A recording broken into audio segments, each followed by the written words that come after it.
Bonjour à tous, on se retrouve pour cette quatrième partie du tuto donc adaptation des sons moteur d'OpenRail MSTS à Train Simulator. Et donc dans cette quatrième partie, on va aborder l'explication du fichier .sms d'OpenRail MSTS qui correspond euh, au fichier proxy XML dans Train Simulator. Alors oui, j'ai rajouté les extensions pour que ce soit plus clair. On me l'a suggéré sur Ailsim, c'est Pierre G qui m'a suggéré. Et c'est vrai que moi, bon, je sais pas pourquoi elles n'étaient pas activées. Bon, ça me dérangeait pas trop, mais bon, pour que ce soit plus clair, bon, j'ai activé toutes les extensions. Voilà, donc on va ouvrir le fichier. Donc toujours clic droit et edit avec Notepad++. Alors, qu'est-ce qu'on a ici? Donc on retrouve nos samples. Donc sur le TGV PSE, on en avait 12 ou 13. Donc FSE 0, 0-1, 0-2, 3 et les harmoniques. Donc H1, H2, H3, H4, H5, H6. Et après, on a les idoles aussi. Donc, l'idle à 205 km/h, 154, 55. Alors, de toute façon, ce sont souvent les mêmes idoles qu'on retrouve même sur le duplex. Ce sont les mêmes samples.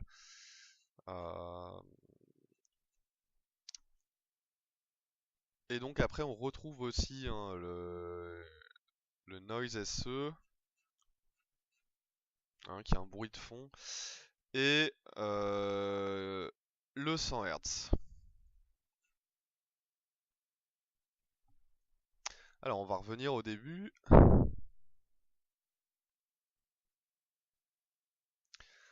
Voilà, alors pour chaque sample, en fait, on a trois informations principales dans le SMS, enfin trois sous-groupes qui sont le trigger, la frequency curve et le volume de la courbe. Donc, le trigger, qu'est-ce que c'est? En fait, on voit une série de chiffres sur la droite, une série de chiffres sur la gauche. Donc en fait, si vous voulez, enfin moi en tout cas, ce que j'ai compris, c'était que en fait c'est le volume du sample qui va être appliqué par rapport à la puissance de la manette de puissance, quoi. Alors je pense que c'est pas le manipulateur de traction, mais vraiment la manette de puissance, donc entre 0 et 100% qu'on voit dans le HUD, quoi. Donc en fait, on voit une série de chiffres sur la gauche ici, croissant, puis décroissant. Donc en fait, pour moi, ce que j'ai compris, c'est que ici ça correspond à entre 0 et 100% dans le HUD, et ici ça correspond en décroissant, on va dire, au frein rhéostatique, grosso modo. C'est-à-dire, alors, comment expliquer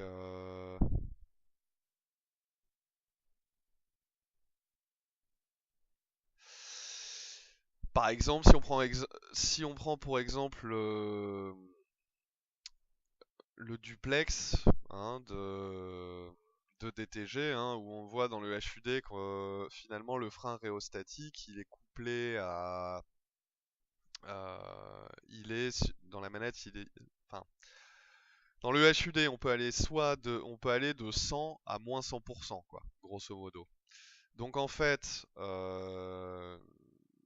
là, on est à l'envers, le 0 est ici, hein, donc là, on va de 0, on descend, et en fait, on monte jusqu'à 100%, et donc là, on a le volume ici qui est indexé, et à l'inverse, ici, on est en décrescendo, mais en fait, il faut repartir d'ici où on est à 0%, et on va vers moins 100%, et donc là, on a un volume qui réaugmente, hein, ici. Donc après, on verra, hein, de toute façon, la cinquième partie, on va faire un exemple concret, et on verra comment on peut... comment on va pouvoir greffer ça, en fait, sur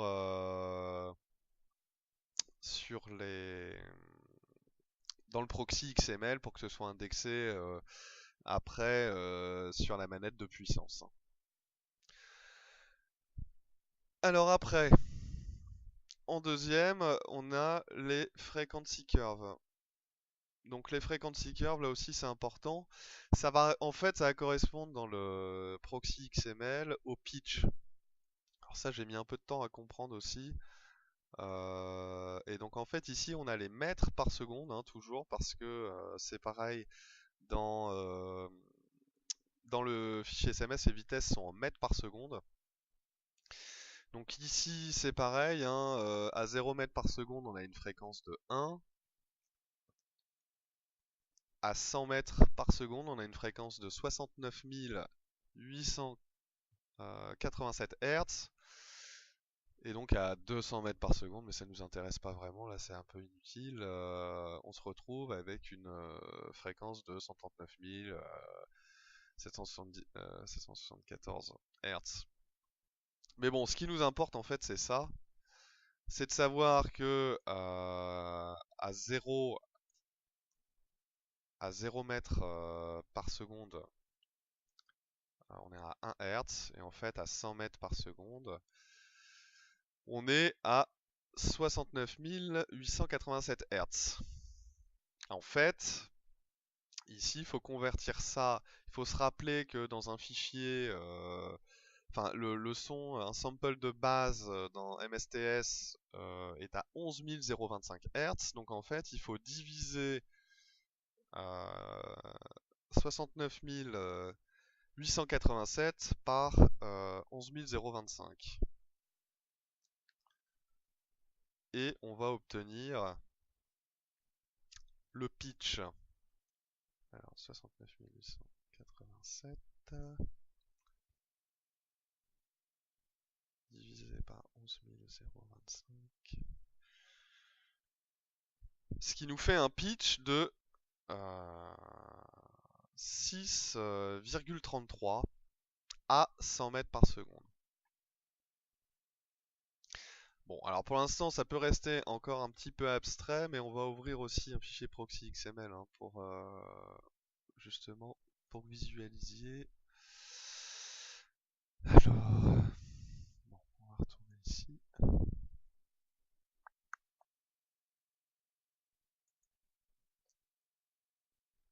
Ah oui, donc là, on était dans le pack.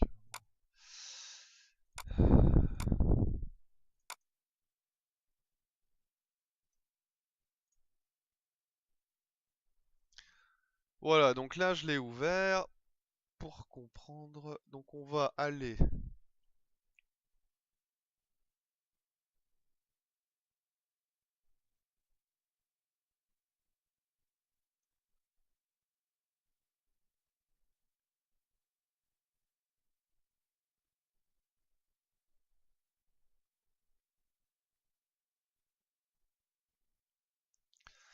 voilà, donc là, pour voir qu'on est bien transcrit, hein, par exemple, le frequency curve correspond donc en fait au pitch de la courbe. Et donc là, on voit bien, par exemple, que donc là, on avait 100 mètres par seconde à 69 000. Enfin bon, j'avais calculé le pitch, on arrivait à 6,33. Bon, alors après, c'est vrai que sur le FSE0, ici, en fait, il s'arrête à 65 mètres par seconde. Donc, en fait, bon, j'avais recalculé le pitch. Je vais voir si mon calcul est exact. Pour redescendre, en fait, à 65 mètres par seconde. Donc, si je fais 65 divisé par 100, on arrive donc à 0,65 fois les 6,33. Bon, là, on arrive à 4,11. Bon, 4,06, on n'est pas très loin, hein. Dire que c'est la petite marge d'erreur. Bon, donc, de toute façon, on va revenir à la cinquième partie hein, avec un exemple vraiment concret, hein. Donc, vous pourrez vraiment appréhender la chose, hein. Ce sera plus simple, mais c'est déjà un peu pour avoir une idée. Donc après le volume curve, donc là c'est pareil, on a deux séries de chiffres en fait, hein. Donc en fait sur la gauche, la colonne de gauche, c'est la vitesse en fait, hein, qui est là. Donc là on est sur le TGV, hein, donc ça va de grosso modo à chaque fois ça va de 0 à 100 mètres par seconde. Et sur la droite, on a le volume du sample. Donc là, par exemple, donc on est toujours en mètres par seconde, hein. Donc là, on peut voir, et c'est là où aussi Belphégor est assez fort, c'est que généralement, on a des volumes qui sont linéaires. Avec les packs de Belphégor, on a vraiment des variations, hein, quelquefois au mètre par seconde près, hein. Donc à chaque fois, bon, entre chaque chiffre ici, on a 3,6 km/h finalement. Mais c'est ce qui crée aussi un son entre guillemets qui est plus vivant quoi, hein. On a une variation qui est vraiment très importante. Et là, bon, il faut pas oublier non plus qu'on est sur un seul sample, sachant que sur le TGV, sur le PSE, on a 13 samples différents après, donc qui vont se superposer, hein. Là, on peut voir par exemple que sur ce sample-là, il commence donc à 0 mètres par seconde, donc enfin, à 1 mètre par seconde, hein, donc vraiment au démarrage, quoi, à 3,6 km/h. Et il s'arrête à 65 mètres par seconde. Donc ce sample, finalement, il est utilisé grosso modo entre 0 et 220 km/h. Après, c'est un son qu'on va plus entendre, hein. Donc après, à vitesse plus élevée, on va plus l'entendre.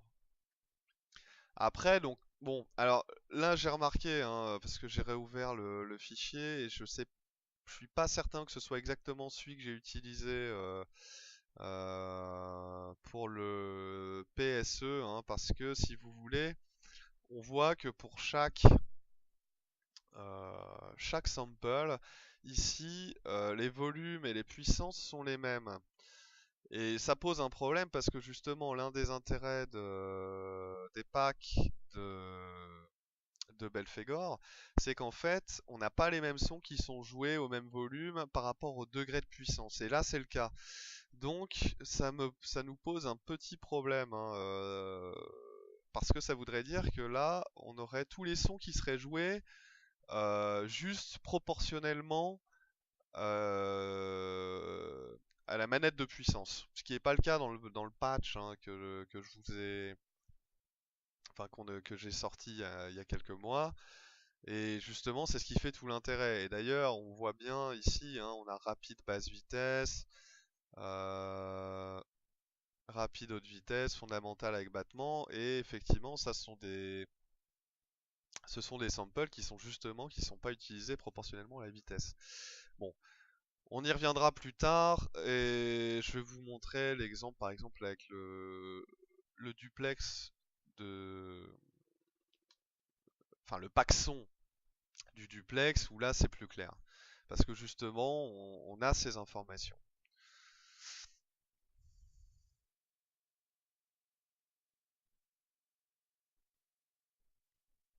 Bon, donc si on revient ici, donc on voit bien que... Alors, bon, désolé, hein, je suis pas très clair, je m'éparpille un peu.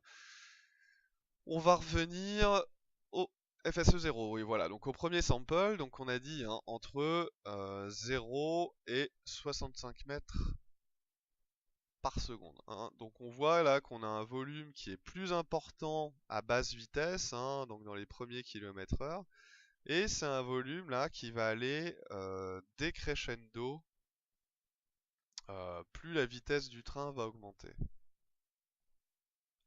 Mais bon, c'est juste le volume là de ce sample et pas le volume global, hein, pas le volume global du moteur.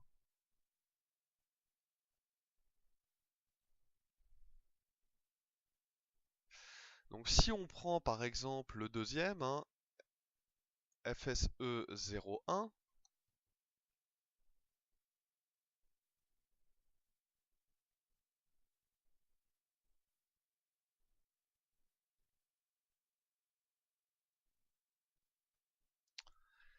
lui justement, il commence à 51 mètres par seconde, hein. Donc il commence seulement à 180 km/h à peu près, hein. Et là, celui-ci monte aussi crescendo, hein, jusqu'à 61 mètres par seconde. Puis après, on va voir qu'il redescend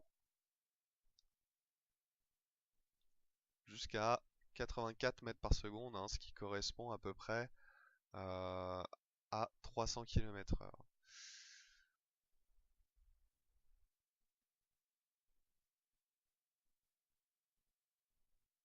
Donc là, sur celui-ci, hein, on voit que le pitch est le même, hein. À 100 mètres par seconde, on a la même fréquence que sur le premier. Mais c'est ce qui donne aussi la cohérence à tous ces sons, hein, c'est d'avoir un pitch qui est vraiment qui part à chaque fois de zéro, hein. Par exemple, dans le TGV de DTG, hein, donc le paxon de base, les pitchs à chaque fois, eux, ne partent pas forcément de zéro, et donc ils ont vraiment enregistré, on va dire, ils ont 6 samples, hein. Donc ils ont enregistré un sample, enfin ils ont enregistré donc 6 samples qui correspondent à comment dire, à chaque fois à une vitesse donnée, hein, on va dire vers bon, allez, 10 km/h, 60 km/h, 110, 160, 210 quoi. Et donc à partir de là, ils ont fait des pitchs, hein, donc des effets. Donc un peu, par exemple, si je prends l'exemple sur un sample qui a été enregistré à 110 km/h, ils ont juste fait un effet pour que ça fasse un peu moins vite. Donc ils ont fait moins 0,5 en pitch vers, on va dire, 80 km/h. Et bon, je vous dis quelque chose au pif, hein. Non, je crois que d'ailleurs c'est moins 0,25, hein. Donc moins 0,25 vers 80 km/h et plus 0,25 et donc vers 140 km/h. Ce qui va nous donner un pitch, si vous voulez, donc à 110 km/h, ça va être lu à 1.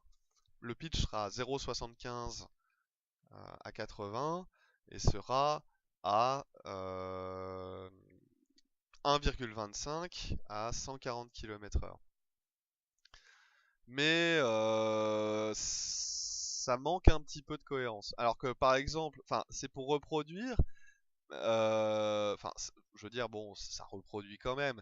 Mais si vous voulez, je pense que Belphégor, lui, à chaque fois, bon après, je m'y connais pas trop non plus assez en train pour comprendre, mais je pense que il explique bien d'ailleurs que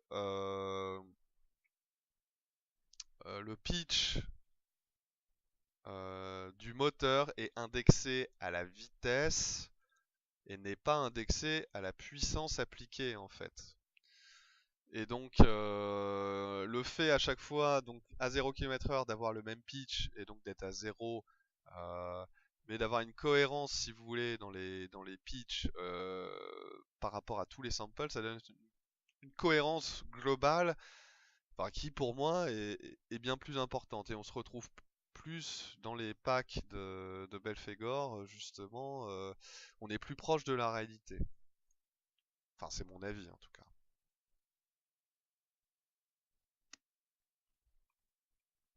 Donc là, si on descend un peu, hein, et qu'on tombe là, par exemple, sur le troisième sample, euh,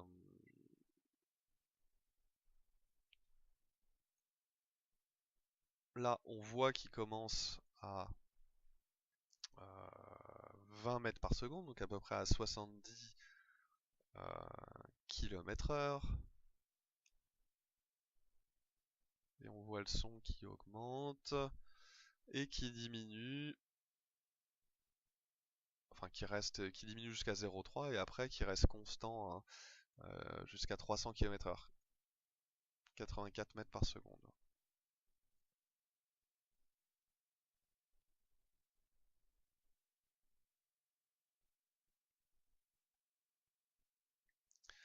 Donc ça, ce son, alors, et c'est là où, ici sur les triggers, on a un petit souci, c'est-à-dire que celui-là, il correspond au battement, si vous voulez, enfin, à la transition entre l'idle et la pleine puissance. Euh, bon, je le sais parce que voilà, je l'ai fait, même si là, effectivement, on retrouve pas les mêmes variables à ce niveau-là.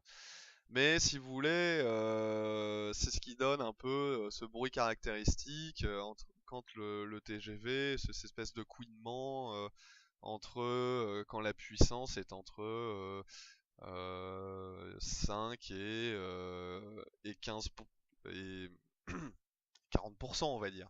Alors qu'au-dessus, ça, par exemple, sont vraiment des sons qu'on entend à pleine puissance, hein, qui sont vraiment proportionnels, mais qu'on entend plus à pleine puissance, hein, le FSE 0 et le FSE, enfin le FSE 01 et le FSE 0. Et donc le FSE 02 et donc le 03, eux, ouais, voilà. Et donc là, on est à basse vitesse. Eux, ce sont vraiment les bruits un peu plus aigus qu'on entend plus quand la manette de puissance, oui, et c'est ça, est entre 5 et quand il maintient une vitesse, et entre 5 c'est ça, et 40% à peu près. Ouais, et moi, c'est vrai que je l'avais configuré pour que ce soit un peu plus décrescendo et que les sons un peu plus graves, à pleine puissance, qui sont au-dessus, prennent le dessus, hein. Alors après, on arrive aux harmoniques. Et les harmoniques, c'est ce qui donne justement cette variation, hein. Donc après, quand il va falloir retranscrire, parce que ça c'est ce que j'ai fait pour avoir vraiment être fidèle à la réalité et opaque, après tout ça va falloir le retranscrire dans le proxy XML, hein. C'est ce qui correspond à ces lignes, hein. Et ça c'est vraiment le plus fastidieux, hein. Vous voyez là, on voit des lignes et des lignes et des lignes. Ça, c'est vraiment ce qui prend le plus de temps et où faut pas se gourer. Mais donc, c'est ce qui donne justement cette variation dans le son, hein, qu'on entend, et c'est entre guillemets ce qui fait à chaque fois, enfin, ce qui fait entre guillemets la différence, quoi. Bon, donc on va pas, enfin là on voit vraiment, hein, tous les harmoniques, donc il y en a qui sont plus, on voit, hein, comme celui-ci, plus à basse vitesse, enfin entre 0 et 200 km/h. Euh, voilà, mais alors, je pense que Belphégor devait quand même avoir un logiciel parce que pour pouvoir synchroniser tout ça, etc., autant les adapter, ça reste possible, autant créer des sons et faire ça qu'à partir du proxy XML, c'est quasiment impossible dans Train Simulator parce que si on n'a pas de base, alors peut-être qu'avec les audio blueprints c'est possible, mais c'est plus facile à faire, mais Euh, Faire ça juste à chaque fois en corrigeant, en se disant bah tiens ce son n'est pas au bon endroit, etc. C'est quasiment impossible, hein.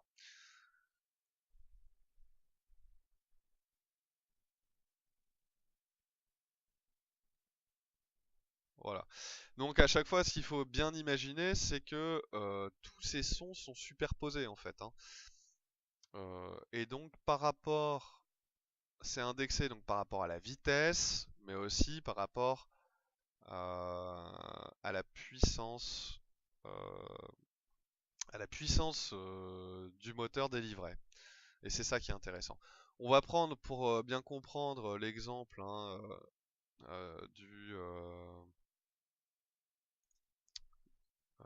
du pack son pour le duplex, hein. Alors moi je m'étais basé, je pense, sur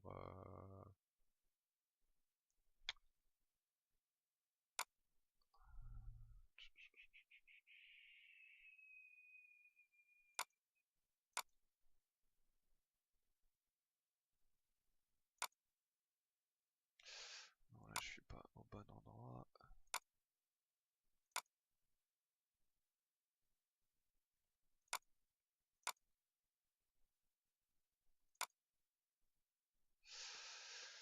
Je pense que je m'étais basé là-dessus. Alors voilà, sur le duplex, alors moi j'avais quand même rajouté un ou deux effets en plus par rapport au pack de Belphégor, mais bon, voilà, là on a voilà, des rapports de puissance qui vont être différents selon chaque sample.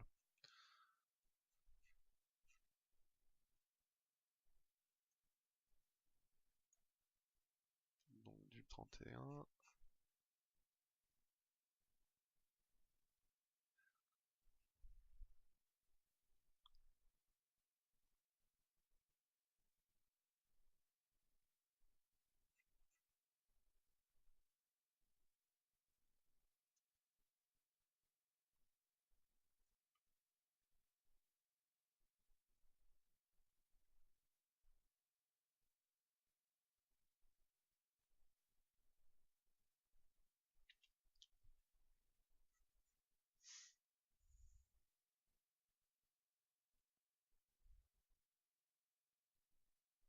Donc là on voit, hein, si vous voulez, donc on a 6 ou 7 samples.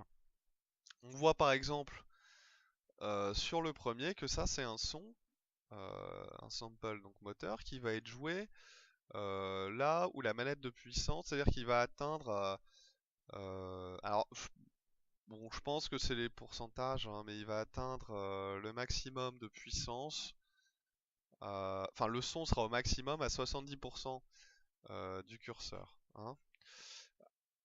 Là c'est pareil, alors que là par exemple sur ce son là il va atteindre la maximum de puissance, enfin de son à 40%, hein, donc on va l'entendre beaucoup plus tôt et beaucoup plus fort.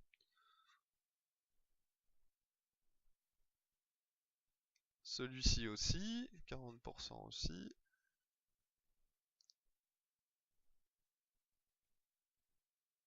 Celui-ci aussi.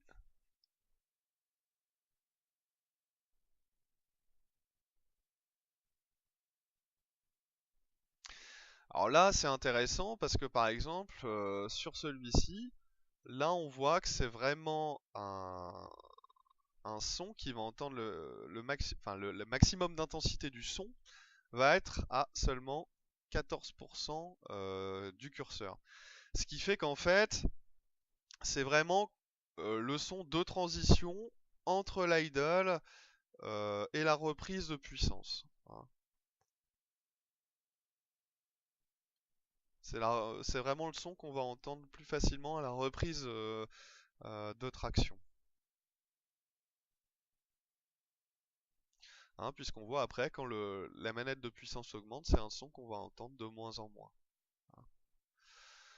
C'est vrai que ça c'est assez important, hein, d'assimiler un petit peu comment Belphégor a justement conceptualisé le pack. Enfin, Et c'est vrai que c'est pas du tout la même logique qu'on peut voir par exemple dans les centres DTG, etc., etc. Là, on est vraiment dans une logique qui est quand même beaucoup plus poussée. Et celui-ci, c'est pareil, hein. On voit hein, à 14%, on va être à 0,84% du son. Hein, donc on voit hein, après, par exemple, Duple Mode 41, lui, c'est un son qui est joué euh, entre 38 km/h, enfin mètres par seconde et 61. Donc grosso modo entre 120 et 200 km/h. Hein. Alors que celui du dessus, il a la même fonction,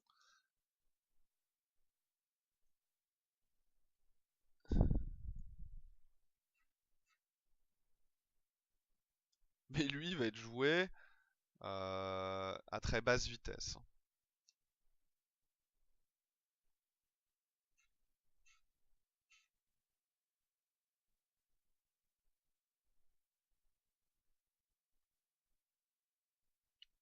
Alors que le Dupe Mode 71, lui, il va être joué à haute vitesse, hein, donc entre 200 et 300 km/h. Mais on voit que finalement, il a la même fonction hein, que les deux autres précédemment cités, parce que bon, alors là, effectivement, le son sera un peu plus. Non, là, on est sur le rhéostatique, mais à 14%, là, c'est pareil, hein, on voit que le son, il a 0,84. Donc là, on peut voir effectivement que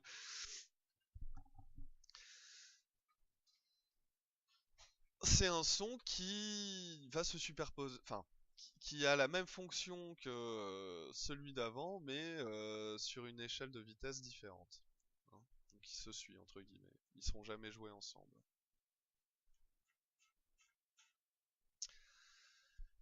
Voilà un peu hein, pour les bases du fichier .sms. Bon, de toute façon, encore une fois, hein, là on était un peu entre guillemets dans la théorie, et puis donc dans le prochain chapitre, là on va vraiment attaquer le vif du sujet, hein, et je pense on va avec un exemple concret de la BB 7200. Comme ça on pourra vraiment récapituler toutes les étapes et puis vraiment voir un petit peu ce que ça donne et puis faire toute la manipulation complète hein, hein, pour vous donner un peu les clés du sujet. Voilà, bon, on se retrouve très vite hein, pour là vraiment le très gros morceau. Allez, ciao.